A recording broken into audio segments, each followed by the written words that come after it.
Hey, it's Jesse Alton, aka Mr. Metaverse, and 2 weeks ago, I had the privilege of interviewing Gabe Baker of FrameVR. Gabe is one of my favorite product managers, and FrameVR is one of my favorite metaverse platforms. Not only do I use it regularly, but it's also a must see when I'm showing folks what's possible in the metaverse today and what they can expect in the future. Gabe is also the musician behind a lot of the music that I've used on this show thus far. So he's been a really big supporter, and I'm super grateful for the conversation that we got to have. I hope you enjoy it and stay tuned. It's the Metaverse Interop Show. How was that? Butcher the translation between the two of you. But anyways, Robert says hi, and we are live. Cool. Lovely. Yeah. So actually, if you want to go ahead and just introduce yourself real quick and yeah, tell us a little bit about yourself, Gabe, and tell us about Frame. Sure. I'm Gabe Baker. I started out as a humanities teacher in Los Angeles. I was a teacher at a time when the iPad was like just coming out, and this was all the ed tech marketing was like the iPad is going to change everything. This is the same stuff where we heard when VR headsets started coming around. It was like this new technology is going to change everything. And I remember being at this school, and they were rolling out iPads for everyone, and the teachers didn't really know how to use them. It all became this like big strange mess of like adoption of technology without a lot of foresight or forethought. That's what kind of got me interested in kind of technology generally. And then when I went to graduate school for education, my specific focus was on education technology, and particularly students and teachers using 3D worlds for online synchronous learning, which is when people come together online for a learning interaction. And at the time, a lot of the research was done on Second Life, which was and still is like a huge virtual world. And the lion's share of the research on kind of online synchronous learning in 3D worlds was all about Second Life. And my sense from that research was that a lot of teachers saw so much promise and potential in 3D worlds for online learning. The sense of presence and togetherness that really kind of cultivated discussions and different kinds of content that you could explore, and opened up just possibilities that you don't have in a standard like video call. But at the same time, Second Life wasn't really built for purpose. So only the most like technical kind of savvy teachers were able to use it successfully. And Second Life was so powerful in some ways because it was built in, it could handle so many different things. And that's a good thing and a bad thing, because for someone that just wants a private space to interact with students, it was a bit hairy. Like you're in this big, vast kind of public world trying to carve out your own space. Anyway, long story short, after that, I went on like a mission, like, hey, what if I made a virtual world that was kind of purpose built for like teachers and students? Went on my first entrepreneurial journey, which was a failed startup called Adorable, which is like adorable spelled with an E and a little different spelling in the middle. It did okay from like let's get users and make an okay product perspective, but we were never really able to commercialize it. So never got beyond like the kind of seed stage phase. After that, nursed my wounds and kind of bumped between a few different companies that were always either kind of at the intersection of like immersive technology and education collaboration. Eventually landed at a company called Verbella, which makes a Unity-based virtual world platform, but got them convinced that the web was sort of worth caring about. They had a lot of clients who struggled with the download and the install, and kind of incubated Frame within there. It was just me at first, like hacking something together with A-Frame, me learning how to code to build this thing. But then eventually, month after month, I'd show them this thing, and they'd go, oh, maybe we need to hire some more people and get them like kind of ramp this up. And now we're a team of 15, and Frame has kind of spread its wings a little bit since its early days. And yeah, now I run the Frame team and the Frame product. Awesome. And thanks so much for the like history there too. I knew some of it, but obviously I didn't know all of it. I have also had to lick my wounds. My first startup was called Native Flats, And it was great when I was in college. It was for people who go to bars, clubs, weddings wearing high heels and then leave barefoot because their feet hurt. We would sell biodegradable, high quality flip flops with the bar's logo or the couple getting married's name, and it was a really fun idea. And everyone was Sounds like, like it. "That's yeah." They were like, "This is genius," but I learned a lot of tough lessons. I overscaled way too quickly with Yeah, no funding, and had to learn those lessons. And obviously, I've started other startups too. Some have worked out, some have not. But I think it's part of a. I think it's an important part of the journey of anyone who's building in the metaverse is that totally. this isn't your first rodeo. Yeah, and there are so many. I mean, every week there's a new, not only some new scrappy startup that is like entering the arena, which is great, but then also like some big company will like all of Yep. a sudden will have their own product, and it's such a dynamic time for this space now. I think it's a little bit less frothy right now than it was this time a year ago, but it's still kind of manic, just like the pace of development in the space, I think.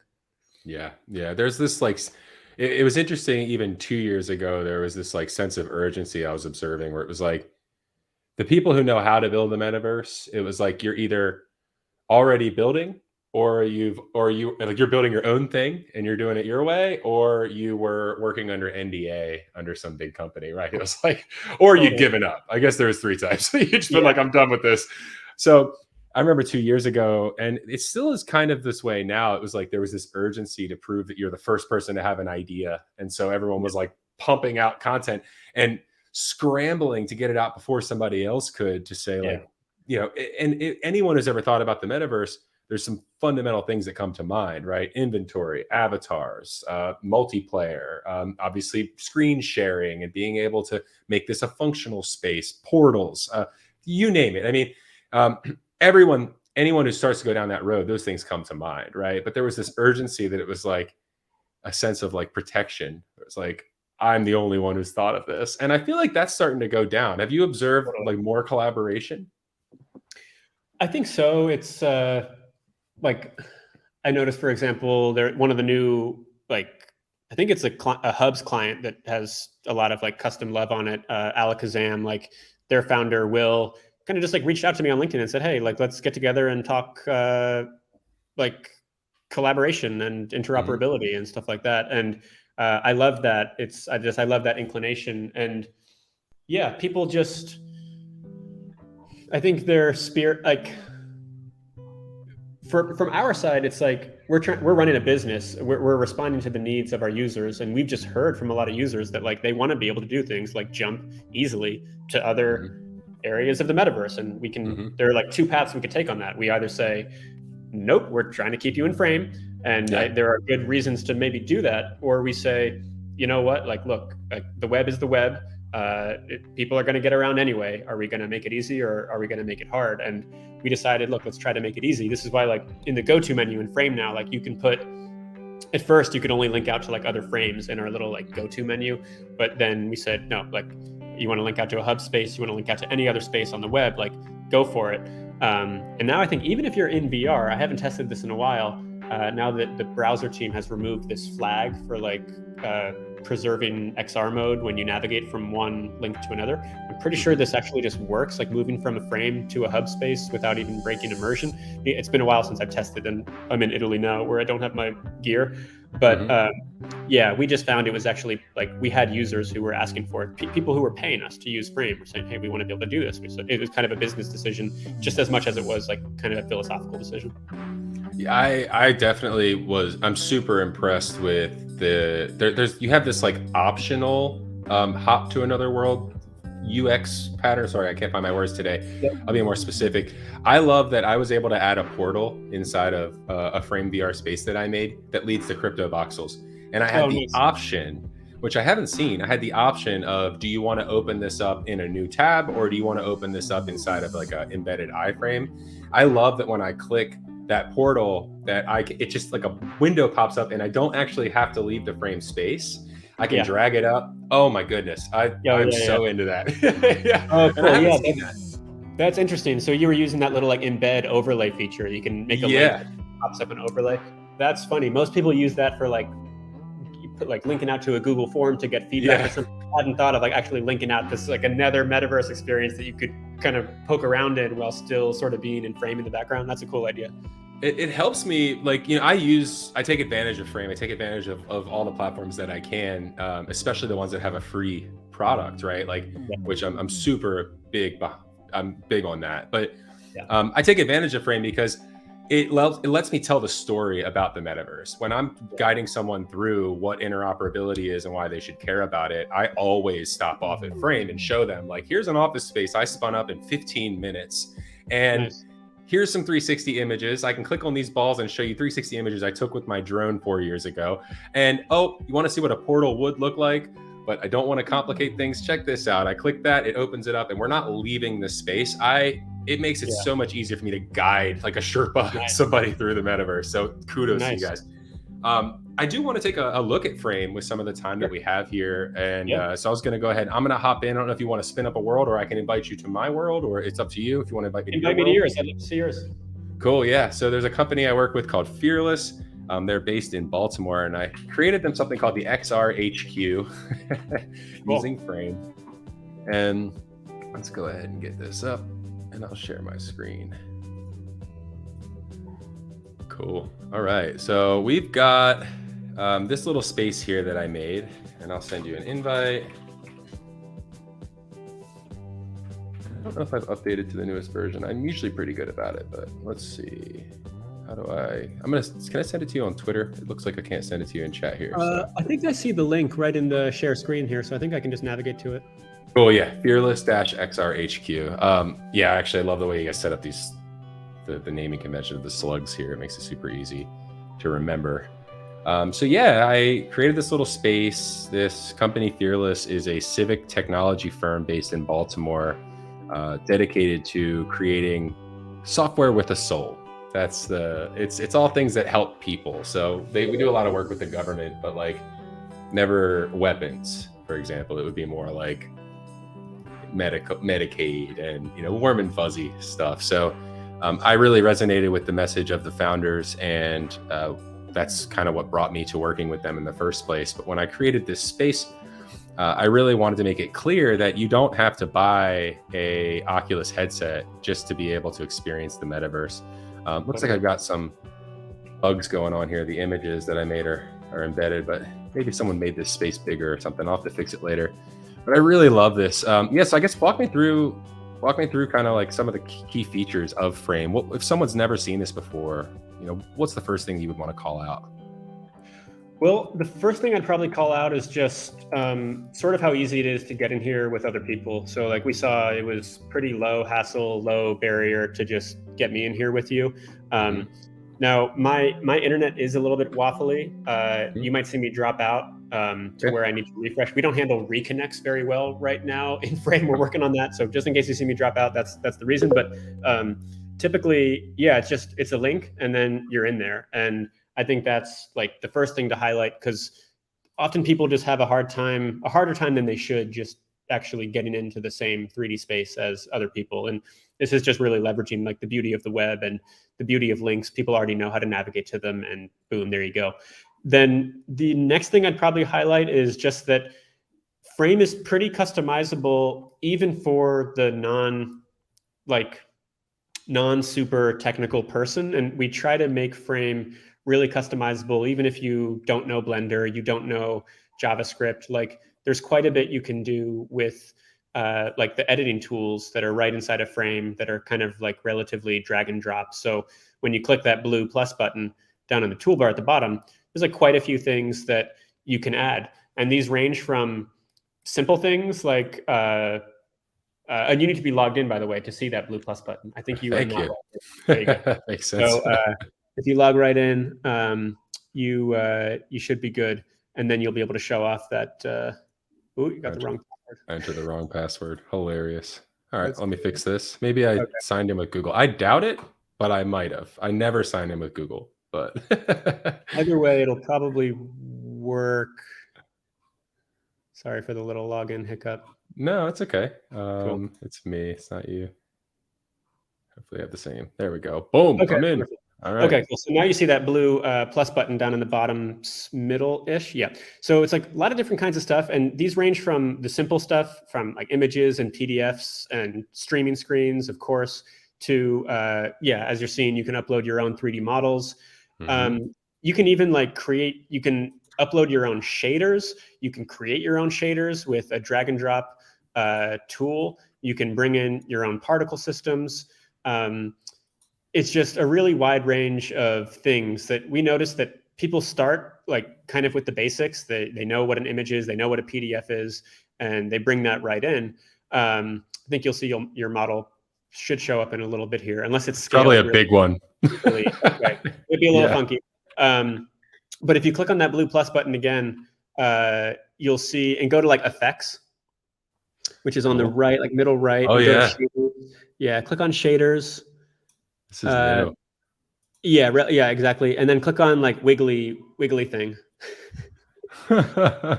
And where are your assets showing up though? I don't know. Maybe it's a connection thing. Who knows? Let's see. Might be. Can you do one spin up a new world? Go to the frame called just Gabe. Meet me in Gabe. Oh, deal. Sweet. I'm going there too. Love how easy this is. And what file types do you support? Is it do you do GLB, .vox? What are you supporting right now? We support GLB. Cool. That's I mean my favorite.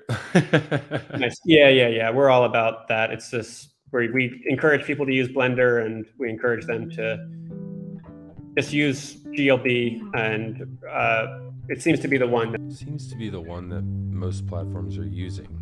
Is what Gabe said. Unfortunately, we had a little bit of an audio bug. Definitely not Gabe's fault, nor was it FrameVR's fault. Here he was showing me some of their features, like how they've incorporated shaders. I mean, FrameVR is awesome, but the bug was actually just a feature of Brave browser. It was blocking a lot of the assets we were trying to drop in, and it took me about this long to figure it out. So let's get back to it. Immerse is like this open protocol that is an authentication wrapper that could be used in anything that so chooses to integrate it. There are custom hubs clients out there that you can log in with Immerse with as well. But the beauty of it then is that we have this connections feature that lets you connect with other people. So what I'm going to do in the menu, I'm going to come back in because my internet hiccuped, but basically other people that are in that people menu, when you click the top left, people one at the very top left of your screen, when other people are in there, you can connect with them. And what that means once they accept your request is that you'll, even if they're in another frame, you'll be able to see that they are online, and you can jump right to them. You can do like a go-to user, which is really cool. So I just came back in. I see you. Mute yourself again, and I'll mute myself again. Awesome. There we go. By the way, it was not Frame. It was Brave. For the official record, I had Brave shields up, and it was blocking the new things from getting added. So now I can see them. Yep. Now you see the stuff. Okay, lovely. Yeah, you can see the epic shader and this little astronaut. Yeah, the shader is so cool. Someone on our team made this with the Babylon node material editor, which is this like no-code shader creation tool. So epic. Yeah, awesome. That's next level. I'll wrap up my spiel about connections, but the beauty of connections is that it helps you kind of see where people are in the metaverse. But if people are logged in with Immerse and they're in another Immerse supported metaverse, then I'd be able to see if they were online and where they were, even if they weren't in Frame. They could be in like another metaverse thing, and then it provides this like wrapper on top of everything that actually lets people see, oh my God, like Jesse's online, but oh, he's in this like hubs world, but I'd still see him. I'd still see you like online, and I could jump right to you. So our hope is that other people like kind of see the power of that and kind of adopt it and embrace it themselves, so that, you know, we can all have these features that like help you have this like social contact list that can work throughout different platforms. It's a challenge getting people like integrate these things. It's just like we're lucky to have one of the key like Immerse developers like as one of our key like Frame teammates. So like doing the integration was like just a natural fit. A fellow named Will Murphy, who is a fantastic developer on so many levels. So yeah, our hope is that other people kind of like pick up on this so that we can have them in that wrapper as well. Will is was one of the early members of OMI as well, and I'm obviously a big fan of his work too. I love the chess environment that they had built too for immersed space, but I gotta say this is super compelling. Something Robert Long was really an early evangelist of when we started Open Metaverse is the concept of friends lists, and you guys have nailed it here. I feel like this is a perfect like draft protocol to like say like, hey, this is what we're doing at Frame, this is what we're doing at Immerse, and if you implement it too, you know, you can benefit too. This is a perfect candidate for a protocol. Totally, yeah, and we have to do a better job at kind of like explaining it. Like we could have a landing page that just kind of like breaks it down, like, hey, like here's what we're doing, here, check out it working, and here are the tools that are currently using it, and you can too, and here's how. And it's tough. Like, as you know, like you've been in this space for a while of like trying to get different companies and people aligned to take action like harmoniously and towards this like common goal using these common tools. And it's a challenge. Like every integration takes time and resources and things like that. But you know, if we want to make these tools play together, then you got to actually like take the step. Yeah. If somebody was new to creating a Frame environment and you were going to encourage them to build their own world, do you have any example worlds or something that you would point them in the direction of, refer to? Maybe something that we can take a look at real quick now. Definitely. And we are approaching time too, so if we can wrap it up in 5-10 minutes if you'd like. Oh my gosh, it's flown by. Okay. First off, if you're coming to Frame and you just want to browse like a bunch of different like environments that we've made, like 3D models that we've made that you can use as your environment, in that blue plus button, you can click on like environment and you'll see tons of different spaces. You maybe can't because you're not an admin. Fair enough. Got it. Yeah. But those are That's just like cool. different like kind of template spaces that you can bring into your Frame. But we don't actually, you know, like tools like Spatial. Spatial is really interesting because like they're really big with this kind of like community of like public worlds. With Frame, it's a little bit different. We don't really have like, here are a bunch of other people's worlds that you can go check out, because the nature of Frame for a lot of people is that they like it because their space is only discoverable to their audience. Like a lot of people use Frame for virtual classrooms. These are teachers who are using Frame with their students. These are businesses who are using Frame for their like remote teams. So Frame isn't so much right now about like, hey, here's this directory of like public worlds. We're thinking about that as like, hey, if you want to flag your space as like, make it show up in this list of like public worlds that anyone can hop into, then go for it. But kind of the nature of the beast right now is that like a lot of people use Frame in kind of a more private way. It's like a business education tool, which is sort of the niche that we're kind of angling towards. It's what drives our subscription model to a large extent. It's the fact that your Frame can be kind of like, isn't just discoverable on some like landing page for other people to find and like get in there. So this is so cool. I didn't know about the environment swap feature. That's like, awesome. Yeah, that's epic. That's totally epic. There's tons. No kidding. Yeah, the one called Experiments is that really wild one we were in before with the trees and the lights and the shadows. Yeah, this shop is really cool. Wow. There are some totally epic ones. You'll need to you'll have to once your assets look a little funky until you go back to the Odin Hall, but everything can be rearranged. And there's my model I added too, for the record. Oh, cool. Good old 43 diamond. Yep. This is so cool. I mean, like I said, I do play with Frame often, but I feel like when I'm recommending to folks, when they're like, hey, I want to get into the metaverse, like, where should I build?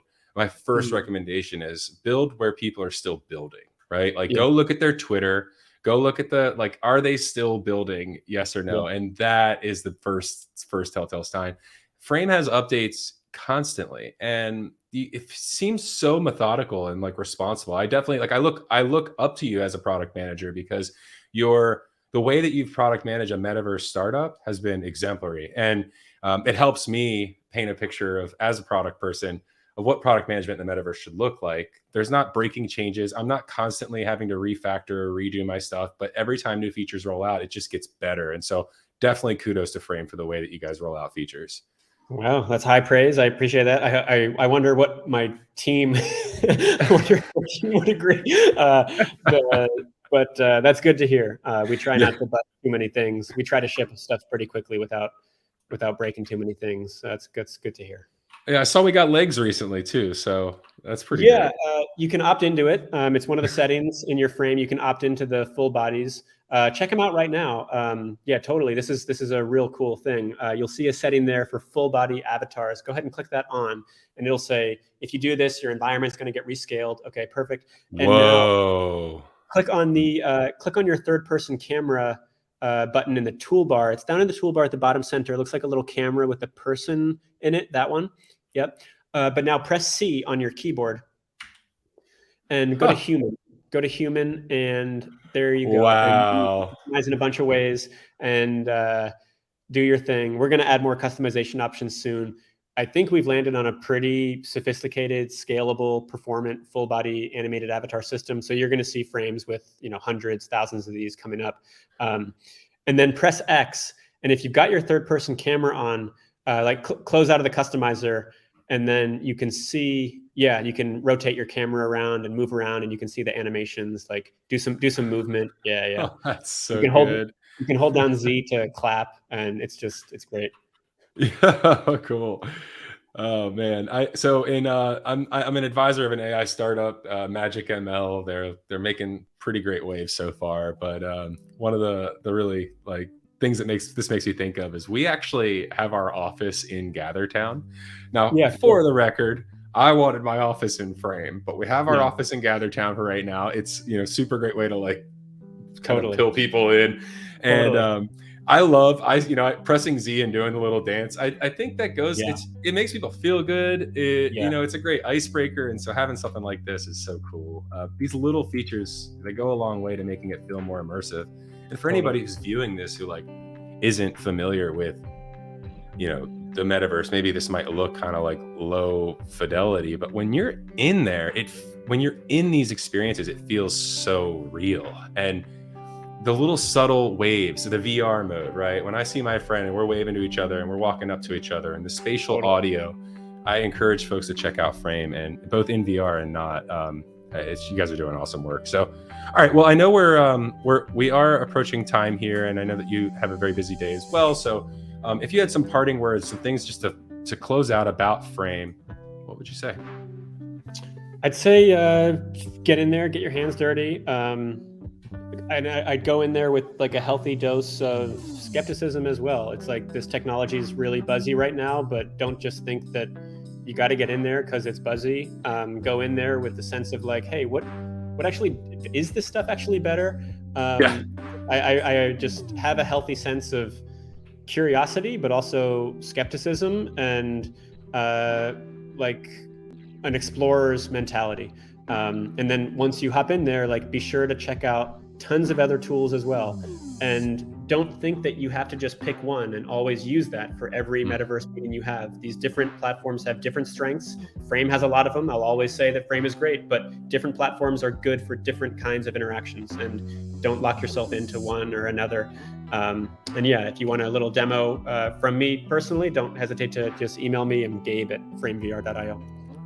Thank you so much, Gabe. Real fun fact too. I'll do some post work before I make this video, and I'll show what I was talking about with the portal. And if anything else pops in your mind between now and then, I'll let you know before I publish it that you want to see added. Feel free to shoot it over.